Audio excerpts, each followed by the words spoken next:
నమస్తే, welcome to editor analysis. వణికిస్తున్న Mossad. Mossad పేరెత్తితేనే ప్రపంచ దేశాలన్నీ కూడా వణికిపోతాయండి. అంత టెక్నాలజీ వినియోగిస్తారు వీళ్ళు. మరి గూఢచారి ప్రపంచంలో కొన్ని కథలు వింటే ఒళ్ళు గగురు పొడుస్తుంది, మరికొన్ని వింటే అసాధ్యం అనిపిస్తుంది. కానీ మొస్సాద్ డిక్షనరీలో అసాధ్యం అనే పదానికే చోటు లేదు.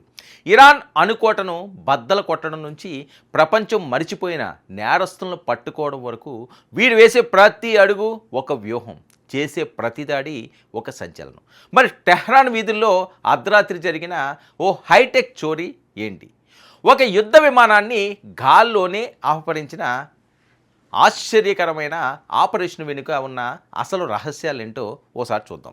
మొసాద్ గూఢచారి సామ్రాజ్యపు చీకటి కోణాలు గూఢచర్య ప్రపంచాన్నే నివ్వెరపోయేలా చేస్తాయి.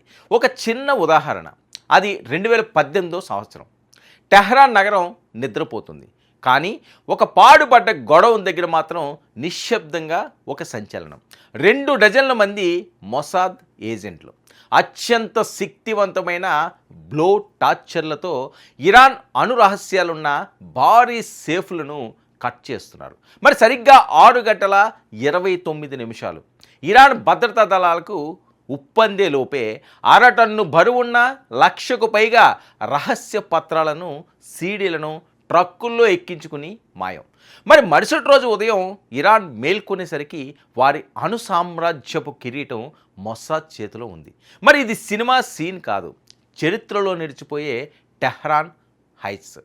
మరి మొసాద్ తెలివితేటలు కేవలం దాడులకే పరిమితం కాదు, అది ఒక మైండ్ గేమ్. 1960లో అత్యంత శక్తివంతమైన MiG-21 యుద్ధ విమానం తయారు చేసిన సోవియట్ రష్యా. దాని గురించి తెలుసుకోవాలని ఇజ్రాయెల్ మొసాద్కు ఆర్డర్స్. మరి నాశనం చేయడం కాదు, దాన్ని దొంగిలించుకు రావాలన్న ఆర్డర్స్ను సవాలుగా తీసుకున్న మొసాద్ ఆపరేషన్ డైమండ్ పేరుతో రంగంలోకి మొసాద్ దిగింది. ఇక ఇరాకీ పైలట్ను ప్రభావితం చేసి ఏకంగా ఆ యుద్ధ విమానంతోనే ఇజ్రాయెల్లో ల్యాండ్ చేసింది. మరి శత్రువు చేతిలోని ఆయుధాన్ని తన సొంతం చేసుకోవడం ప్రపంచంలో ఇప్పటి వరకు మొస్సాద్కే సాధ్యమైంది. ఇక ప్రచారంలో ఉన్న మరో నమ్మశక్యం కాని ఆపరేషన్ మిషన్ క్లియోపాత్రా.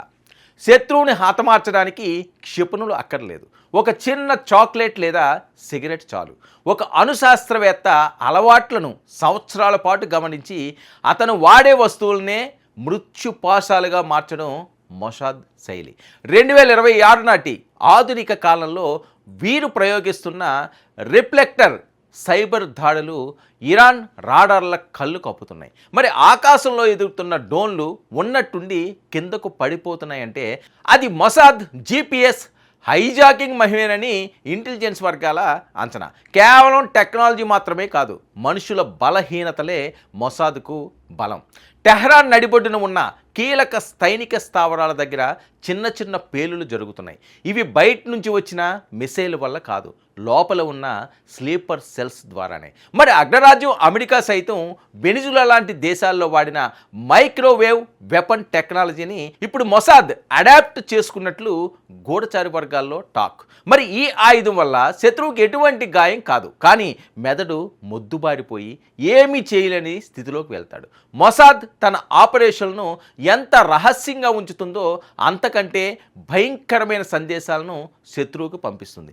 మేము మీ పడక గది వరకు వచ్చాం అని నిరూపించుకోవడానికి ఇరాన్ అణు కేంద్రాల లోపల ఇజ్రాయెల్ జెండా పెట్టి మరీ బయటికి రావడం వీరి సాహసానికి నిదర్శనం. మరి ఇరాన్ అణుకలను కల్లలు చేసేందుకు మొసాద్ వేస్తున్న ఈ సైలెంట్ పాయిజనింగ్ వ్యూహాలు ఇప్పుడు ప్రపంచ దేశాలను విస్మయానికి గురి చేస్తున్నాయి. మొసాద్ అంటే కేవలం ఒక గూఢచారి సంస్థ కాదు, అది ప్రపంచ దేశాలకు ఒక హెచ్చరిక.